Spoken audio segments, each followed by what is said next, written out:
Hi all, welcome to football arena. ഈ world കപ്പിൽ 39-കാരനായ മെസ്സി തകർപ്പൻ പ്രകടനമാണ് നടത്തിയത് എന്ന കാര്യത്തിൽ എതിരാളികൾക്ക് പോലും സംശയമുണ്ടാവില്ല.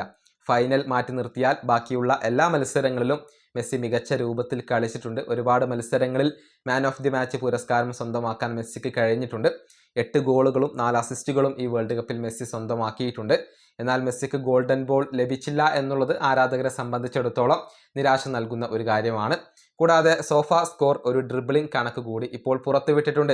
ഈ വേൾഡ് കപ്പിൽ ഏറ്റവും കൂടുതൽ ഡ്രിബിളുകൾ വിജയകരമായി കൊണ്ട് പൂർത്തിയാക്കിയ താരങ്ങളുടെ പട്ടികയാണ് അവരിപ്പോൾ പ്രസിദ്ധീകരിച്ചിട്ടുള്ളത്. 1-ാം സ്ഥാനത്ത് സാക്ഷാൽ ലയണൽ മെസ്സി തന്നെയാണ്. 28 ഡ്രിബിളുകളാണ് മെസ്സി ഈ വേൾഡ് കപ്പിൽ പൂർത്തിയാക്കിയിട്ടുള്ളത്. ഇപ്പോഴും ഡ്രിബിളിംഗ് രാജ മെസ്സി തന്നെയാണ്.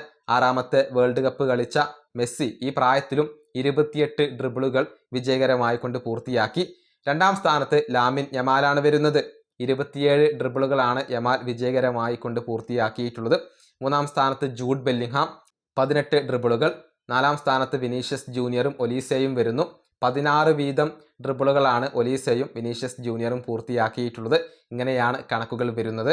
അതായത് ഫുട്ബോൾ ലോകത്തെ ഏറ്റവും പ്രധാനപ്പെട്ട താരങ്ങളായ യമാൽ, ബെല്ലിംഗ്ഹാം, വിനീഷ്യസ്, ഒലീസ എന്നിവരെയെല്ലാം മറികടക്കാൻ മെസ്സിക്ക് കഴിഞ്ഞിട്ടുണ്ട്. ഇപ്പോഴും ഡ്രിബിളിംഗ് രാജ താൻ തന്നെയാണ് എന്നുള്ളത് മെസ്സി ഒരിക്കൽ കൂടി ഇപ്പോൾ തെളിയിച്ചു കഴിഞ്ഞിട്ടുണ്ട്.